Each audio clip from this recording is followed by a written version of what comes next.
So in Fiji, bottle of water was our rugby ball. I've always loved scoring tries. My dad challenged me, son, I want you to go and beat me. Getting the man of the match, that is one moment I will never forget. They told me, if you go to sleep, you might not wake up. I said, is this going to ruin any of my career in the army? Well, the thing I can tell you right now, you might not have a leg tomorrow morning.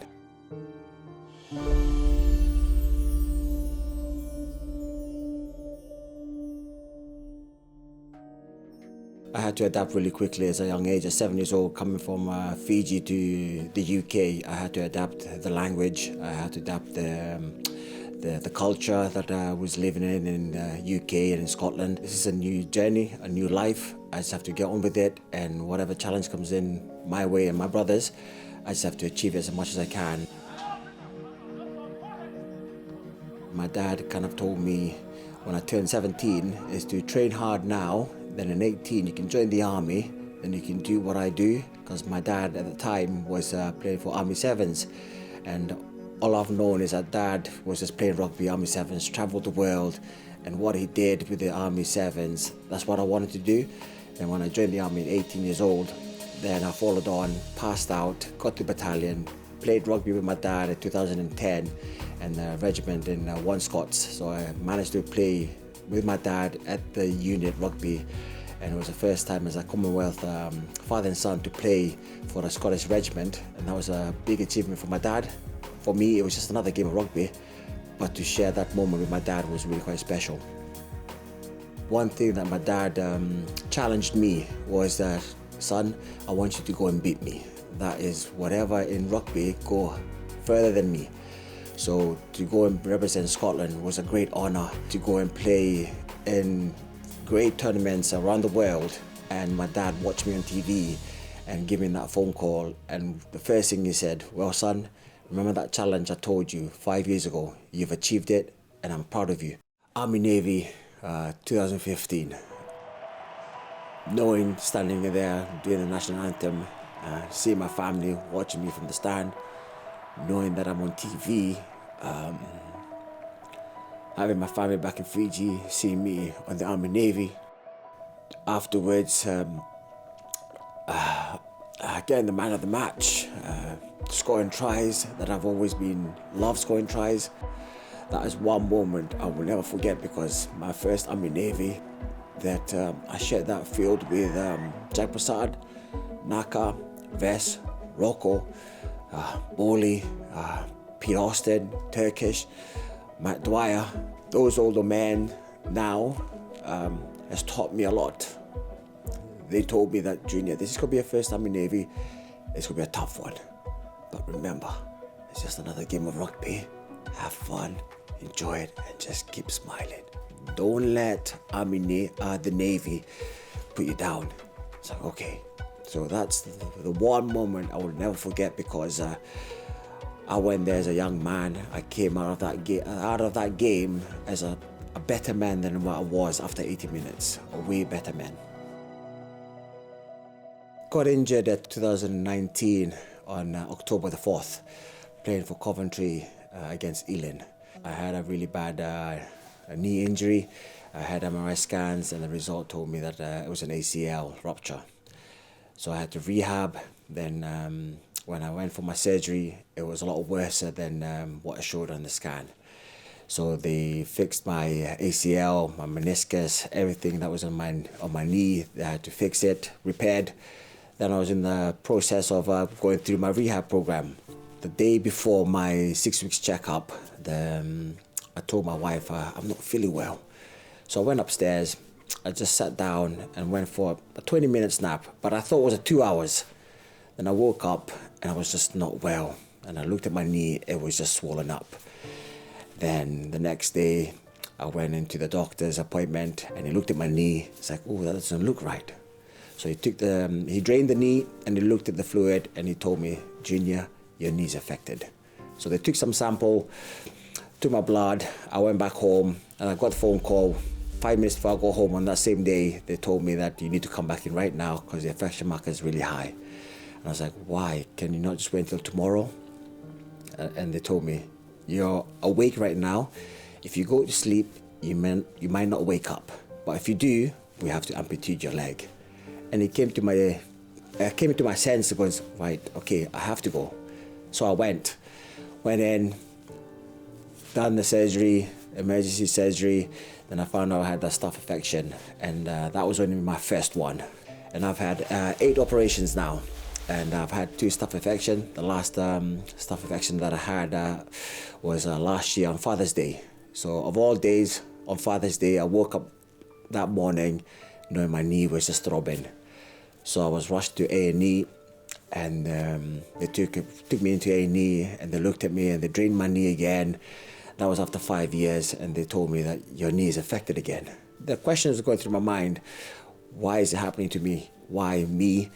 And they told me that you're lucky you're here on Father's Day. And I said, well, I'm not lucky because I was meant to have a nice Sunday lunch. Now I get to miss that because I'm now having an operation. Well, would you rather be at home or be here to get fixed? And I said, well, is this going to ruin any of my career in the army? Well, the thing we can tell you right now, you might not have a leg tomorrow morning. So if that infection marker didn't come down to at least to 100, they would have amputated my leg. So I was on antibiotics for the whole night, couldn't sleep. I had fluids, over 40 liters of fluid flushed out of my knee.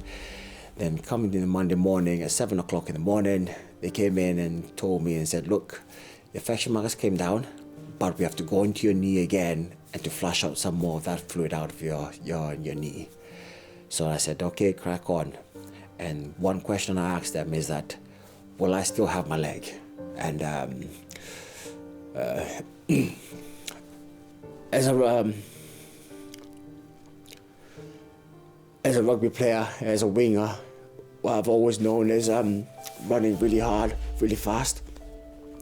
And when I asked that question, that's the one thing that I was feared.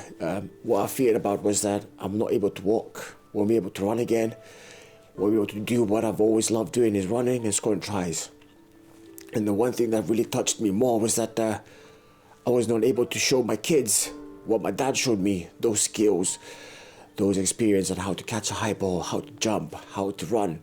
Because that's the only thing I was scared about, is that I won't be able to pass that experience into my 2 kids and show them the sidesteps in the game.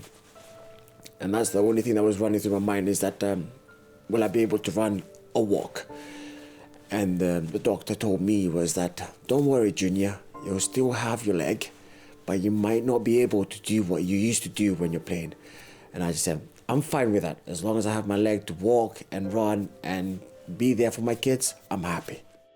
Tonight is detail, right? What we worked on. Can we do it? Yes! Perfect. Let's go outside. Coaching, I thank to my wife and my 2 kids, because during COVID, when you're not able to do things, I had a rugby ball. I had my 2 kids, and the first thing they said to me was that, Dad, can you teach us how to play rugby?